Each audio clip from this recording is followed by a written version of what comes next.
what's going on, guys? Brandon here with Texas Revving, and I know it's been a while since I made a video. In fact, a few months ago I made a video that I deleted, and I said I would. I was announcing that my 2014 Gen 1 Raptor that was built out to be a mid-travel truck was for sale, and I said I would delete it as soon as the truck sold, and it did.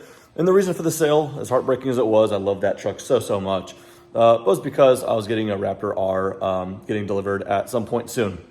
Got delayed just a little bit, as we'll talk about, but the good news is it's in the driveway, it's here, it's secure. And this video is just gonna be walking through it, my first impressions from just 2 days, and talking about future plans, all that stuff, but I'm just too excited about this truck. I know my morning face doesn't show it, but I'm just still so pumped about it. It feels so surreal, and I just can't wait to show it to you guys. Now, although I seldomly upload on this channel, things are gonna change pretty soon. Ever since I got the GT500, I said I was gonna do some comparison videos between it and the GT350, it and the old GT500, and this truck being here just kind of spruced my energy up, and I just wanna start getting content rolling on this channel again. So hopefully that's good with you guys. I know there's gonna be a lot of people out there with questions, and so I'm gonna try to answer them before they get asked. And that's gonna be the ordering process. Did I pay a markup? If so, what was it? All that kind of stuff, because obviously the market for Raptors, especially the Raptor R, could be a little crazy. This is the 2024 Raptor R, so new for this year, a couple changes. And so we're gonna dive into it a little bit. This isn't a full review. This is more so a 2-day first impression. What do I think about it, especially coming from a truck that predated it by 10 years. 2014 to 2024, 10-year difference, kind of cool going from one truck to the other. And so this one's packed with tech that I'm still learning, but anyway, I'm rambling. Let me just do this to make the video seem shorter for you guys. Let me chunk it out real quick. In fact, yes, my thoughts are so sporadic that I have to write it down. First, I'm gonna talk about the ordering process. Like I said, talk about how I submitted the order, what dealership I did it at. The history I have with the dealership is an important thing to know as well, what I paid. Then we're gonna get into the more poetic stuff, my first impressions with it, driving it from the dealership.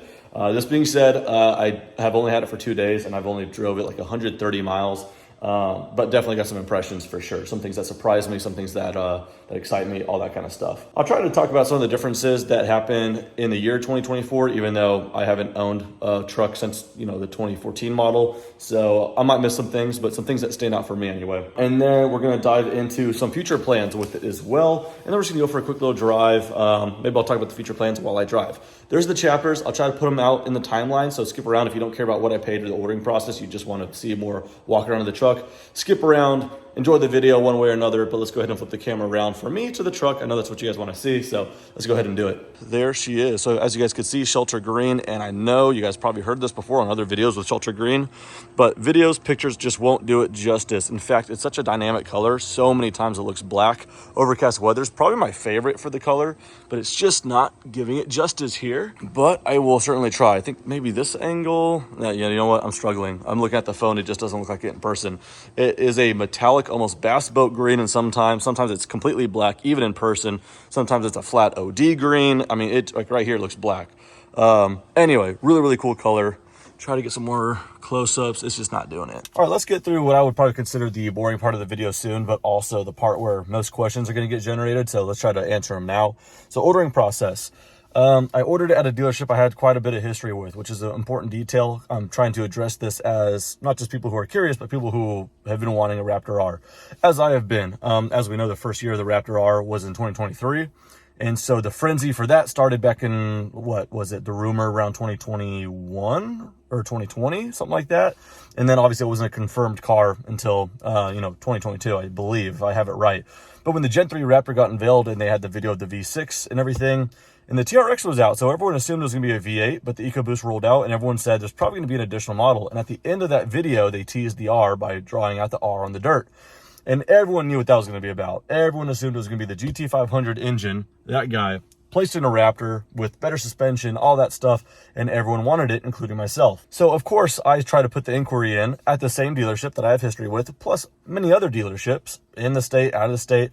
I was asking every dealership I could, what's the process of getting the Raptor R? Some dealers would say, well, this isn't a truck that exists yet, so can't help you. And some said, oh yes, we're anticipating them, can't wait, and it's gonna be like $60,000 over MSRP. So that's what I was afraid of, and sure enough, that's what was going on. So I tried to get in with the dealership I have a connection with, that being Mack Hike, Ford, Lincoln, in Georgetown, Texas. My history with them started back in 2017 when I bought my blue GT350. And even back then, they were trying to get $10,000 to $20,000 over MSRP. And I thought I did pretty good at the time. People thought it was a good deal at the time as well. I ended up paying $2,000 over MSRP because it was 2017. It was rumored that was going to be the last year of the 350. That wasn't true, but that's okay.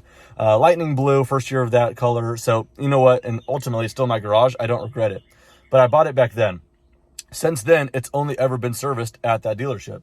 Since then as well, I bought a used Gen 1 Raptor, another Gen 1 Raptor. So I had two Gen 1 Raptors at one point. And then, as you can tell, the other two Shelbys. I bought them used, not at that dealership, but they all got serviced there. And my servicing bills racked up to be tens of thousands of dollars. Admittedly, some of it under warranty, like when I bought the Red GT500, had a transmission issue. Thankfully, I didn't cover that. But it is cash to the dealership. What I'm saying though is I bought a car from them, spent a lot of money on servicing. Then I referred a lot of sales to them. My dad got an F-150, a couple friends got some cars, referred another friend to get a Super Duty. Ultimately, there's probably about 5 or 6 cars sold at that dealership based off my referral. And I made sure that they knew that. Supposedly, this dealership can give you a kickback, write you a check for referring a sale. I never got a single one of these kickbacks. All I've ever asked for was like a special car.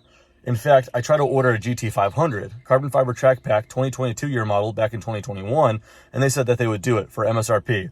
Come to find out, they never submitted the order. I saw 2 2022s roll in, carbon fiber track packs, and each dealer gets 2 a year, and it wasn't mine. So I saw that happen, and I was pretty gutted from it, and started not being too happy with this dealer. So when that fell through, I started really putting weight into the 2023 Raptor R. I said, I really want to get one of these Raptor Rs. Please help me out. To my sales guy that I know and at this point really, really appreciate. Then he told me, look, man, we're getting maybe 5 or 7 of these this year, and they're all spoken for. But if someone backs out, I'll let you know. I said, that sounds great.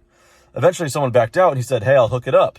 We'll do 40,000 over sticker. And I thought, that's not a hookup whatsoever. And I think I could find that anywhere else. And at that time, they were anywhere between 30 and 60,000 over MSRP at other dealers. That's not a hookup. I had to avoid that. And so at that point, I started dumping a lot of money modifying my Gen 1 because I had Raptor R envy and I knew the Raptor R just wasn't going to happen. A lot of people were trying to say that the Raptor R was going to be a 1-year only vehicle, 2023. And I just couldn't imagine that to be true. The GT500 just went away. Here's the Raptor R. And that's just too much R&D for a 1-year only truck. And so I said that, and I was pretty confident there's going to be a 2024. Foreshadowing. 2024 Raptor R finally got unveiled, and somehow through the intake and everything like that, they found an additional 20 horsepower. What I'm saying though is the 2024 came out and I got all excited. So right away, I had to go into the dealership to service, I think, the GT350. So I drove it there, found my sales guy, and I went, hey, 2024 Raptor's out. I want one. And he right away just knew what I was trying to do to get it for MSRP. And he said, look, that's just not possible. We're probably going to get, again, 5 to 7 of these things. It's just not possible. But what do you want to do? We went back and forth a little bit, this and that, back and forth between him and management, all that stuff. And we agreed to, I will say, this isn't what ended up happening, so bear with me, agreed on 10,000 over. And at the time, I thought that was pretty good because I was saying the 2023s with miles on them sell for more than what my out-the-door price was going to be with taxes. So I thought, it's not MSRP, but if we treat the price arbitrarily, I'm still under the price of the older version with miles, and I get to configure the new one the way I want it. You know what? Let's do it. So 10,000 over was not bad. And still to this day, it's not bad. That being said, I'm going to get into the details about the ordering process in case you guys are tracking an order yourself. That happened back in mid or early September. Okay, so September, I walked in there for a service, put the order in. But once again, just like the GT500, because that never went through, I didn't get excited because I was like, well, this has happened before with the GT500. How do I know the order's real? And then I was able to get an order number. So that changed it. I had an order number. I'm like, okay, cool. Once I get the VIN, it's real. But here's an order number. That's cool. And right on the spot, I was able to configure it. And I didn't even know the configurator was live, to be honest. But I sat at his desk and I was configuring it. And then I saw new for 24 was Shelter Green. And I saw that was going to be a Raptor specific color. That was a gamble because the configurator, the early version of the configurator, made Shelter Green look not good. It looked like a light poopy brown.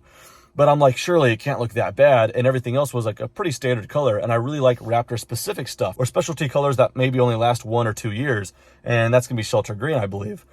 So it's only going to be offered on Bronco Raptor, Ranger Raptor, F-150 Raptor. I'm like, okay, I'm going to take the gamble. I'm going to choose this new color and hopefully it looks better in person. That's what I did. Also thinking the truck probably won't even get delivered because of the, thing that happened with the GT500. So I knew the MSRP at the time. I knew I was going to be paying about $10,000 over. And so order was submitted in September. So sometime either late January or early February, I think it was early February, my sales guy calls me and says, hey, congrats, you have a VIN and you have a scheduled build date. So with the order number and VIN, I could have started tracking it on the Ford little Where's My Vehicle pizza tracker. And so I started doing that. And it said scheduled build week of 2/19. 2/19 was President's Day. So it started on February 20th.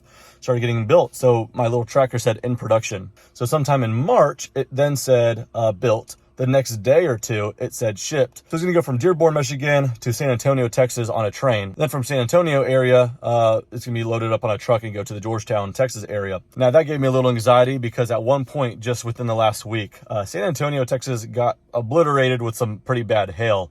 And so when I found out that this hailstorm was going through San Antonio, I went, oh shit, where's my truck?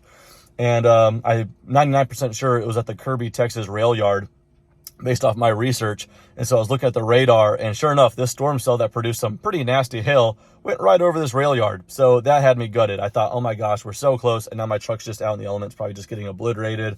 I'm thinking worst case scenarios, of course. So next morning I text my sales guy, said, hey, how do we know how my truck is? And he said, your truck is fine. It's still in the train car. And then now looking into it, maybe there was no bad hail in Kirby specifically. It was all kind of West San Antonio, hopefully. So I was all scared for nothing. The truck did not get hailed on. And then it was a matter of 4 days later, it got delivered. Within those 4 days, though, here's where we talk about the price once again. I went in the dealership just to get a little bit more updated tracking, something that the consumers don't get, but the dealership would know exactly where the truck is. So I went in there just to get an update. And I sat down with my sales guy and said, look, I'm excited about the truck. Obviously, I'm ready to go for it and everything. I appreciate you doing everything you can. But told him the whole record of all the referrals, everything. I said, can you please talk to GM or manager, anyone, one more time? And he did. And good on him. Respect to him because he didn't have to. He knew I was going to buy it either way. But then we changed it. So I paid a markup of $5,000 over MSRP, which is still a markup. But man, for a 2024 Raptor R, configured the way I wanted it. I waited so long. I was pretty happy about that. I'm not going to lie. And look, I don't want anyone to take this the wrong way. This is not a personal finance channel. Obviously, I just kind of blew through my savings on a truck. So yeah, this is just not a personal finance channel. But the fact is there's going to be two kinds of ways people are going to see this video when I say that I paid a markup. Some people are going to know about the truck, know about the market and go, hey, 5,000 is not bad at all. And some people are going to go, any markup is ridiculous. The MSRP should be at the very top what the truck sells for. And really, I am in agreement, although I sound like a hypocrite because I did pay over MSRP. But a little bit of insight here. I did think about this. I'm a big advocate of financing vehicles. If you could finance a vehicle because the interest rate makes sense, do it. I've done it before. It makes sense. You could allocate your money somewhere else that could work better for you. Not against that. Fact is, right now, the interest rates are really high. So when I submitted the order back in September, try to plan everything as if the truck was going to go through, and it did. I started saving up quite a bit there. I knew it would have to take the sale of my Gen 1 Raptor, which I owned outright, to make it work as well. So I started planning accordingly because I knew the interest rates were like 6, 7, sometimes low 8%. And I was just not going to be about that. So again, not a personal finance channel. I'm not saying this to say, ooh, look at me or whatever. I'm just saying this to avoid some of the flack I might catch here. But I'm very proud that I was able to do this without financing. I'm very, very proud of that. Definitely didn't know if it was going to be done, but during the saving process, but got done. And so I'm very proud. That being said, a little bit of insight here, and this is not against financing vehicles. I mean, that's finance just for all transparency. I'm not trying to look all cool here, but because it made sense at the time when I got the rate. Right now, if I paid $5,000 over MSRP on this truck and bought it outright, which I did, that's the equivalent of getting this truck at MSRP with a 1.6% interest rate over 60 months. Now, yes, you could argue, oh, but within that 60 months, you could have allocated the money somewhere else in other investments. Yes, completely. I'm not addressing that, though.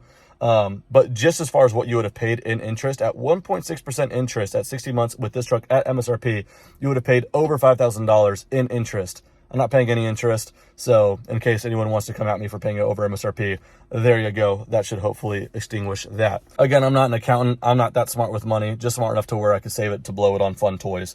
This is a toy at the end of the day. And so that's that. Some people will also hate the price of this for what it is. But that's okay. Thankfully, it's mine. Okay, that's the boring part of the video. I promise that's out of the way. many people might have just skipped to this point. Congratulations, you might have just saved yourself some of that. But I know people were going to be curious about the price, the ordering process, all that. So in short, it helps that I had history with the dealership. And that's the main one. Okay. That's pretty much the main one. So I was glad it was able to work out the way it did. I felt like I was kind of forgotten by that dealership for a while. They hooked it up here. Oh, also another, just while we're on financial irresponsibility here, during the process too, this wasn't part of the negotiation, but it kind of definitely helped me justify the $5,000 markup. I also ordered a Ranger Raptor at MSRP from the dealership. So I thought, okay, it kind of, makes it a little bit less painful. That wasn't part of the negotiation. I genuinely really wanted a Ranger Raptor alongside this. And seeing those things are going for 15, 25,000 over MSRP is crazy. So I'm getting one of those for MSRP. So I'm really happy about that. Hopefully it'll come sometime in the next half a year, this year at the very least. We'll see, but that's gonna be really exciting. I also got that in Shelter Green. So it's gonna be like a Dr. Evil and Mini-Me. I think that's gonna be so fun. Okay. That out of the way, let's talk about first impressions. All right, so the first thing I'll say as far as first impressions, before I saw my own truck, I was only able to see maybe 3 of this new refresh Gen 3 in person. They were all at the dealership. I never saw it out on the road. When they first unveiled this, I thought it didn't really need a refresh. The 2023 Raptor R and all the Raptors of that year through 21 to 23, in my opinion, looked amazing. It didn't need a refresh. When I first saw pictures and videos, I thought there's really, I don't know, like this was a little too cut up. I don't like that it stays white when they're off. And it just looked kind of bubbly and strange. And I thought the taillights looked too much like the F-150 Lightning. Tell you what though, genuinely, this isn't a biased thought. Right when I saw the first one in person, which was a black Raptor R, I thought, oh, disregard, it looks so menacing. So maybe it's something you got to see in person. But I think it actually looks really nice. So the graphics package, in pictures, in video, I didn't like it. In person, I kind of still don't like it. Now, I ordered the graphics just because they were a no-cost option. So my initial thought was order all the graphics, and as soon as it comes in, peel them all off except this, just the black Raptor. So I thought I'm going to peel everything off minus this, so that way this was free, or like, a non-cost option. Seeing it in person, this part grew on me. Somehow, some way, this part grew on me. This part, I honestly can't really stand. I think it just looks odd. It just kind of disturbs the flow of it. I want to get rid of that thing. And then this wasn't as bad as I thought, but I also want to get rid of it. It's not as translucent as I thought. It doesn't show a whole lot of green, just like gray patterns, black lines, and then the red. Admittedly, the red does tie in with like the, tow hooks down there. But I think with that green and just, let the hood do the talking, let that do the talking. I kind of want to get rid of that. And in its place here, put like a really subtle black American flag assaulting forward. But this, I kind of might just keep, which would make sense, I guess, because for me anyway, Raptor graphics were always about the rear panel. I mean, the splash from the Gen 1, Gen 2 had something here too. Gen 3s, like this was usually what the graphics are. When they started putting them here and stuff, I don't know. But the fact is I need to decide by tomorrow because I'm getting this thing front to back paint protected film wrapped. And so we're going to get rid of that for sure, but I might just have to get PPF over this, and then I'm really committed to it. But that grew on me a lot. So if it's already grown on me in the last couple of days, I'm sure I'm only going to grow to love it even more. So that might just stay. Let me know what you guys think, even though by then it might be too late, but still want to know you guys' opinion. These here on our auxiliary switch 1, and these on the outside are the fog lights. From the factory, this is white and uncovered, and then the aux 1 is covered with the black Raptor graphic thing. So I went ahead and popped the cover off here, and then on Amazon, I got some of these like amber lights for the fog lights. Amber lights are better at cutting through dust, fog, snow, all that kind of stuff. And so I thought it'd be appropriate to put a yellow amber on what is the fog light. And I actually kind of like the look of it, whether it's on or off. And then the aux is just going to stay white. I got those on Amazon. I forgot the price of them, but it only comes with one. So make sure if you're going to buy them, buy 2 of them. It's not a kit. So that's cool. I might leave a link in the description if you guys are interested in that. Also from Amazon, I was just impulsive buying stuff. Little carbon fiber cover here. This is the checkered carbon fiber. They also have forged, and that was about $39 or so. And you know me and this carbon fiber kick. I got a carbon fiber license plate frame, because clearly I'm all about saving weight. All right, talking about more impressions. All right, get ready. I know this is going to completely surprise you guys, but this is actually not good on fuel. So that's okay. Thankfully, I'm coming from a modified Gen 1 Raptor, turning 37s without a re-gearing, so I am used to 10 miles to the gallon. But yeah, it's so far not much better. Okay, it's a little bit better than 10 miles to the gallon so far, but also I'm not really flooring it. I'm waiting for it to break in before I go wide open throttle. That being said, more impressions for you. without going wide open throttle, I have done enough, half throttle even, to know that this thing's going to freaking scoot. I mean, it's hilarious. Also, way more supercharger whine than I thought. Now, it's not like SVT Lightning generation of supercharger whine, but it is something. I will say also, if you didn't tell me that it shares the same power plant as the GT500, I wouldn't have assumed. They just sound completely different. The GT500 is all exhaust, and this kind of isn't. I'll be honest with you. Maybe that's going to be changed later when I get used to it. But yeah, I don't know if this is a bad thing per se, because it's going to make sense for most people daily driving it and everything, but not nearly as loud as I thought. Also, if you've seen just one video of a 2024 37 pack or R, you would know about the big change here. Dual live valve, dual live there as well. And so far anyway, not quite Baja-esque, but I've gone over speed bumps pretty fast with this thing, and oh my God, it just soaks it up like butter. So I'm just itching to get this thing off road and see what it could do. But damn, I mean, I went full on mid travel on my Gen 1 Raptor, and this thing so far is feeling a lot better on the road and over speed bumps at speed. So I'm very curious to see what this feels like off road. So we're going to find out within the next couple weeks here. So go ahead and remote start it.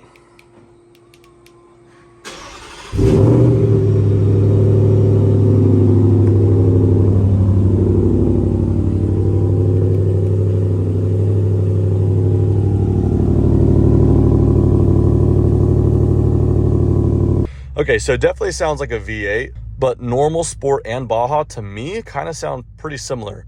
So I'll try to be quiet here so you guys can tell, but right now it's in normal. Let's go ahead and just put it in quiet first. Quiet it up a little bit. We'll rev it to like, I don't know, 2000 RPM.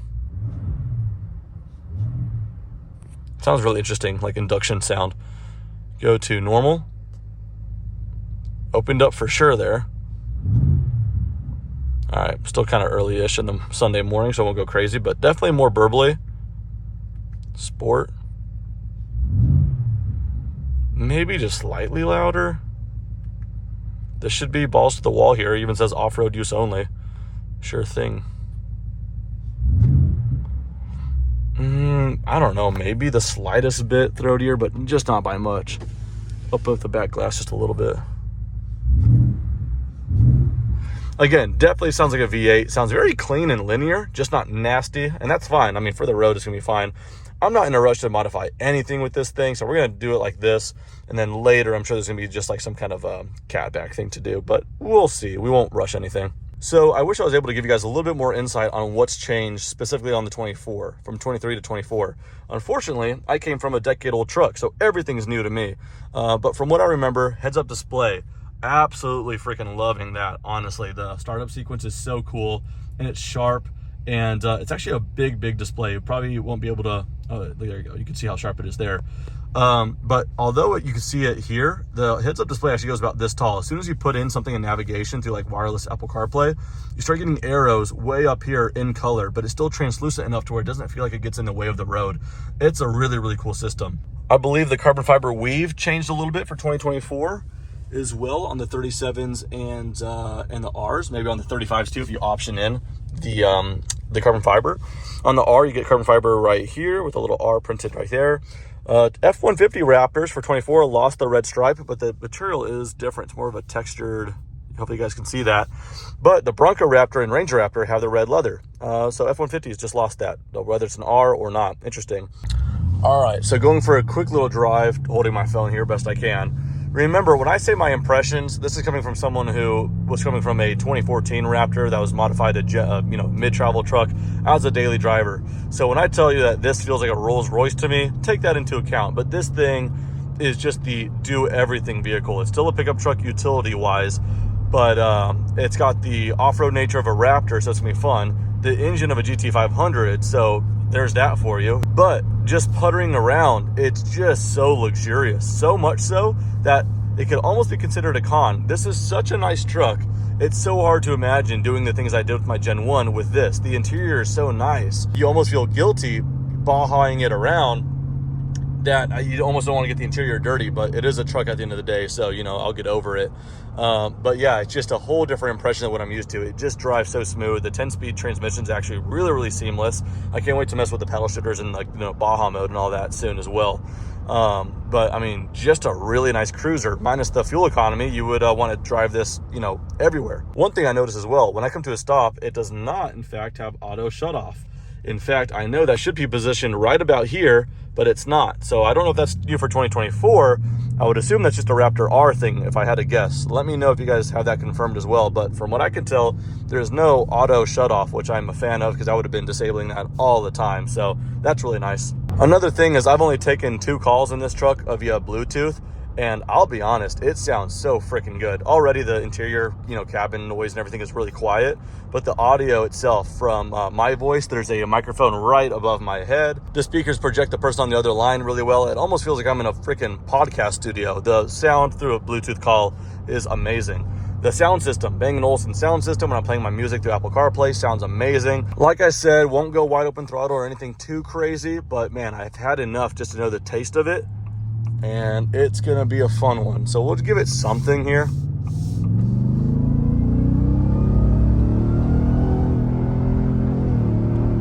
Hung on to the gears there a little bit because I thought I wanted to keep punching it, but I'm not joking when I say that was quite a bit under half throttle. But the supercharger whine, hopefully you guys heard that. It definitely kind of puts you back in the seat. But when I'm able to go wide open throttle with this a little bit more healthily, man, this thing's gonna be hilariously quick. All right, so talking about future plans with it. Sorry if it's a boring answer. Not a whole lot right now, man. This is the most expensive vehicle I've ever bought. And I've jumped into the rabbit hole of modifying stuff, and what a rabbit hole that is. In the sense of this, there's nothing I'm gonna do suspension-wise. But in reality, there's not much I wanna change right now. We're gonna see how it plays out. And if anything, maybe an exhaust. That's not too egregious. Not gonna piss too many people off. But maybe that's about it. Otherwise, it's going in tomorrow for paint protection film and a ceramic coating. That way we could get off to the right foot, make this thing nice and protected, care for it, and then go use it as intended. But that's about it. If there's anything you guys think I should look into as far as what to do with it, let me know. But a stock Raptor R, it's a pretty damn good truck, I will say. This is not a vehicle I see as an investment whatsoever. I think I did okay on the purchase of it, but I could care less. I mean, this thing's going to be used appropriately for as long as I own it, which is a very, very long time. All right, guys, back from the drive. Sun's starting to poke out a little bit. Hopefully it shows you a little bit about that color. Again, imagine it without these red stripes and the whole hood graphic. I think it'd be a little bit better. All right, but enough of that. Yeah, there you go. It's that color a little bit better there. And then if you see it in the garage here, almost black, just a really cool dynamic color. Same way I love ruby red on the old GT500 and the lightning blue on the GT350. Very dynamic. Same with this on green though. So really, really cool. All right, you guys want to see something funny? Look at how close I call this right here. Backup camera works really, really nice, thankfully. Gets me to put it here pretty consistently. So we got about 2.5 inches to spare or so there. And that to me through the backup camera looked like I was touching the wall. So at least it's somewhat pessimistic. All right, so now watch this. And I shouldn't flinch because I've done this before. And we're good by about 3.5 inches. There we go. Tight squeeze, but a truck that certainly is worthy of being inside. Under the garage lighting, this thing just looks freaking amazing. The sad truth is there's gonna be a lot of people who buy these things and keep all the plastics on them and don't want to drive them just because trucks like this are a dying breed. I get you, do what you will with your money, but rest assured this got in the hands of the right owner, if I do say so myself. This is going to be used properly. This is going to be honestly like a work truck to me as far as daily commuting, recreational. The things I'm going to do with this truck, it's just going to be so much fun and I can't wait. So videos to come. I know I haven't uploaded in a while, but I promise that'll change soon. I've said that before. This time I mean it. So we'll blame the Raptor R for that one. All that being said, I know this was a pretty sporadic video, kind of last minute shot on my phone and all that kind of stuff as well. Yeah, just wanted to get something out there at least because I'm about to get rid of the truck tomorrow for 5 days while it's getting coated and, wrapped in the PPF. So I had to get something out real quickly just to kind of tease it some more. And so consider that to be this video. Kind of went through all the details here, ironed them out, hopefully answered some questions before they even got asked. But of course, if you have any more questions, do feel free to ask away and I will try to get to them as best I can. But in any case, if you're waiting on your truck, hopefully this will kind of help you live vicariously because I know that's what I was doing on YouTube before mine got delivered as well. So that does it, guys. Thanks so much for watching. See you guys soon.